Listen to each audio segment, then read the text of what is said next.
مونږ د هیڅ نه ګیله ده چې هغه قصابان او سبزی او فروټ ولا ټیک نه کړه دا به څه ټیک کي.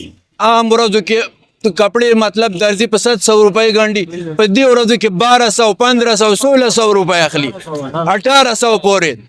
کوم خلک چې د ای سی ډي سی کمشنر پېښور او دغه حساب د خیبر پښتونخوا د وزیر اعلی علي امین ګنډاپور په نقلنامه باندې خپې ږدي هغې مذاق وړاوي. پکار ده چې د دغې خلاف کاروایانې وشي. شړیار یو تیرې کړي دي که قصاب له ورشي د زرو نه کمه غوښه نه درکوي یو ټول شیبې وګورې کور کې نیمه ډوکي قصاب وي هغه که بل دکاندار وي هغه که نئی وي هغه که درزي وي 3-4 سایز چې کوم پیناپلیکس دی په دې باندې به وی ریټ لیکي او دا به مخامخ اویزا کوي چې په عام روټین کې د یختو تاسو 100 روپۍ لای ولې څه چلو شو روژه د رمضان دی آیا نرخنامې چې کوم دي دا ایس حساب دی له ورکړي دي مونږ خو یو نرخنامه ونه لیدله.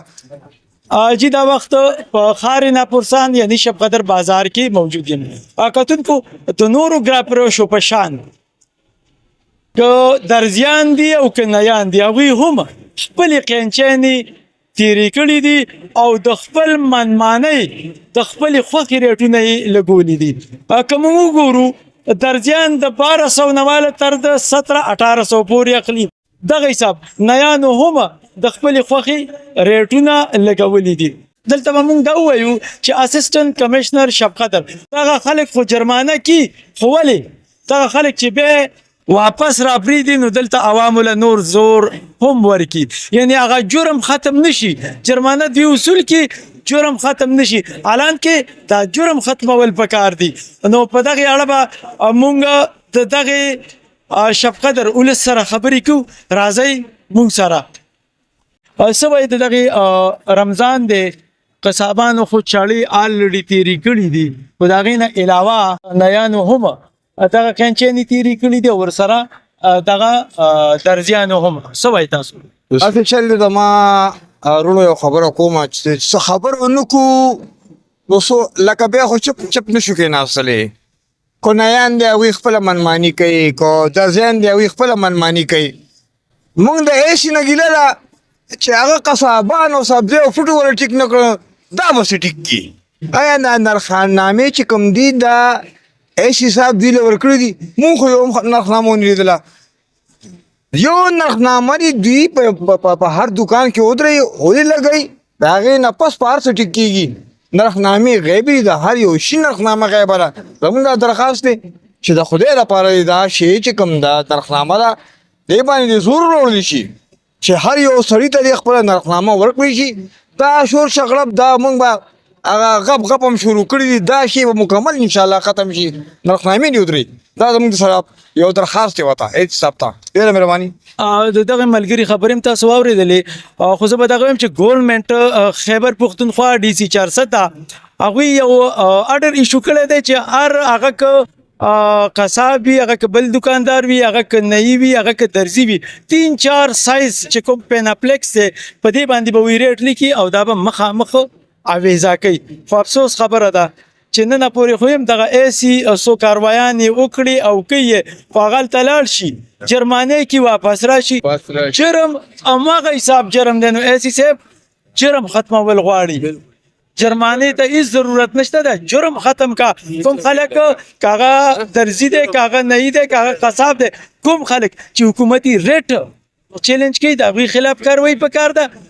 کوم خلک چې د ای سی ډي سی کمشنر پېښور او دغه حساب د خیبر پښتونخوا د وزیر اعلی علي امین ګنډاپور په نقلنامه باندې خپې ږدي هغې مذاق وړاوي. پکار ده چې د دغې خلاف کاروایانې وشي. څه وایي تاسو؟ نیانو هم قینچینې تیرې کړي دي او ورسره درزیانو هم. منګه دا خاص دی جی ایس پی صاحب ته چې دې بازار کې خو د سره انصاف نشته دی. شړیار یو تیرې کړي دي که قصاب له ورشي د زرو نه کمه غوښه نه درکوي یو ټول شیبې وګورې کور کې نیمه ډوکي او که قیمې ته ودرېږي هغه که په 1200 کې ووالې او که په 1000 کې ووالې داسې په روټو واله ته وګوره نو بس ایس پی صاحب ته دا خاص دی چې بس په دې خلکو ته خپلې محکمې ته دغه وکړي چې لږ زور پرې راوړي چې انصاف وشي خدا خبره کومه ایسی صاحب ته چې تاسو مطلب راشئ په دوی باندې جرمانې ولګوئ د جرمانو عوامو ته څه پیدا رسي بل زه دا وایم د درزیانو ته د نیانو ته چې په عام روټین کې د یختو تاسو 100 روپۍ لئ ولې څه چلو شو روژه د رمضان دی د الله یو صدی میاشت ده په کار داره چې دی کې تاسو لږ 100 روپۍ کمې والئ د هغې باوجود تاسو د هغه 100 روپو په ځای باندې 300 لئ ښه که دې نه علاوه په عام ورځو کې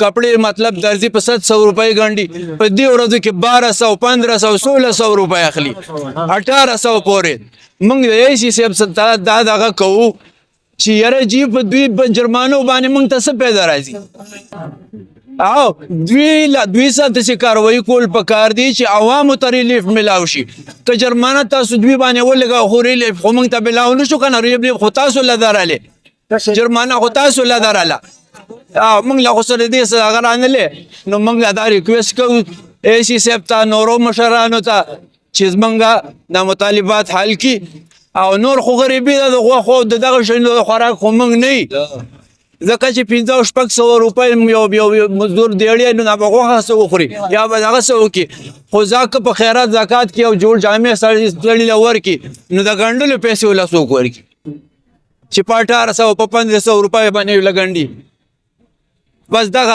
یو درخواست زما او السلام او د میډیا والا ډیر شکر کوم